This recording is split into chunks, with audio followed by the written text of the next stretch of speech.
မနေ့တုန်းကကားပြက်လို့အရှိဒီကားမောင်းတဲ့ဘက်အချမ်းတကားချတဲ့အခါမှာအောက်ကဒီလိုင်နာကထက်နေတယ်ဒါနဲ့ကားသွားပြတဲ့အခါကျကိုယ့်ရဲ့အသည့်လူငယ်လေးဆိုင်ပေါ့သူကတော့ဒီသူများဆိုင်မှာဝိုင်းကူရောင်းပေးရတဲ့အကောင်လေးပါပဲလက်လုတ်လက်စားလေးဆိုတော့သူရှိသွားလိုက်တယ်သွားပြီးတော့ငါလိုင်နာပြက်နေလားမသိဘူးလို့တကားချတာမရဘူးဆိုတော့သူကကျွန်တော်ကိုဖြုတ်ပြီးတော့စစ်ပေးတယ်စစ်ပေးတော့ဖတဲ့အဲ့လိုင်နာအရန်ဈေးကြီးတာတဲ့4-5 တောင်းလောက်ပေးရတယ်တဲ့အစ်စ်ထက်မဝယ်နဲ့တဲ့ကျွန်တော်ပြင်ပေးမယ်တဲ့အဲ့နဲ့ तू ဘာလုပ်လဲဆိုတော့အဲ့လိုင်နာလေးကိုဖြုတ်ပြီးတော့သူ့ဓားလေးနဲ့အဲ့လိုင်နာမှာရှိတဲ့ကော်တွေကို तू လိုက်ပြီးချစ်ပေးတယ်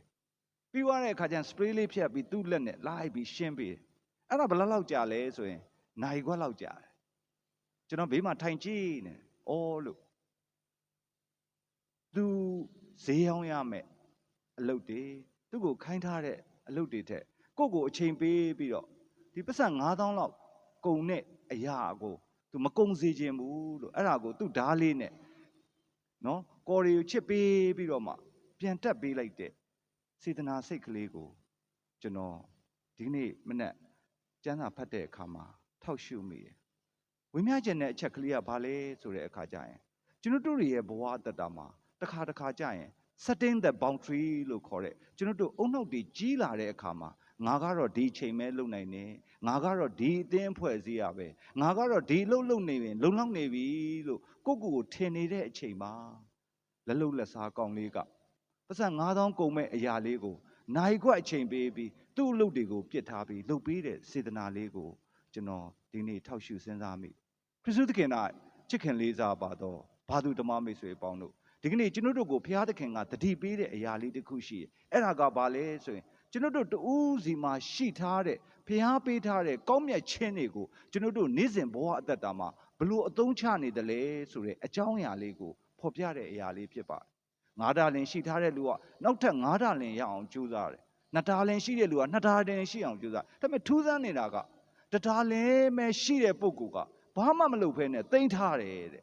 ဒါပေမဲ့သူဖြေတဲ့အဖြေကသူ့သခင်ပြန်လာတဲ့အခါမှာတိတ်လေးနက်နေတယ်အဲ့ဒါကဘာလဲဆိုကိုရောကားတဲ့မဆိုင်ဖဲနဲ့ရိတ်သိမ်းရတဲ့ပုဂ္ဂိုလ်ဖြစ်တယ်ကိုရောကအများကြီးပိုင်ဆိုင်တဲ့ပုဂ္ဂိုလ်ဖြစ်တယ်ဆိုတဲ့အကြောင်းအရာကိုသူ့သခင်ကိုပြန်ရှင်းပြပြီးကျွန်တော်ကဒီပေးထားတဲ့တရားလင်းကိုမသုံးပါဘူးတဲ့ဖွက်ထားပါတယ်လို့ဖြေတဲ့စကားလေးကကျွန်တော်တို့တူးစီရဲ့ဝင်ရေးအသက်တာအတွက်ထောက်ရှုဖို့ကောင်းတဲ့အကြောင်းအရာလေးဖြစ်ပါအဲ့ဒါကဘာလဲဆိုရင်ကျွန်တော်တို့ရဲ့ဘဝမှာအုံနောက်အရန်ကြီးပြီးတော့အတိတရားတွေများပြီးsetting the boundary လို့ခေါ်တဲ့ကျွန်တော်တို့ self care လို့ခေါ်တဲ့ကျွန်တော်တို့အတွက်ကျွန်တော်တို့သက်သာဖို့အတွက်ကျွန်တော်တို့နားလည်မှုတွေအားလုံးကိုအခြေခံတဲ့အခါမှာနေ့စဉ်ဘဝအသက်တာမှာဘုရားသခင်ပေးတဲ့ကောင်းမြတ်ခြင်းတွေကိုကျွန်တော်တို့မသုံးမိဘဲနဲ့ကျွန်တော်တို့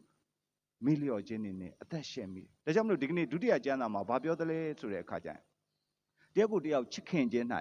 ကောင်းမြတ်ခြင်း၌ကူညီခြင်း၌လှုပ်ဆောင်ပေးကြဖို့တိုက်တွန်းထားတဲ့အကြောင်းအရာလေးကိုကျွန်တော်တို့ကြားခဲ့ရတာဖြစ်ပါတယ်ဘာကြောင့်လှုပ်ခိုင်းတာလဲဆိုတဲ့အခါကျရင်ဒီကနေ့စာလံမှာကျွန်တော်တို့အတူတူဖတ်ခဲ့ပါတယ်ဘုရားသခင်ရဲ့တရားမျှတခြင်းဆိုတော့ဒီလောကမှာရှိတယ်တဲ့သူကစင်းကြွလာတဲ့အခါမှာကျွန်တော်တို့ကိုမျှတခြင်းနိုင်ပေးတယ်တဲ့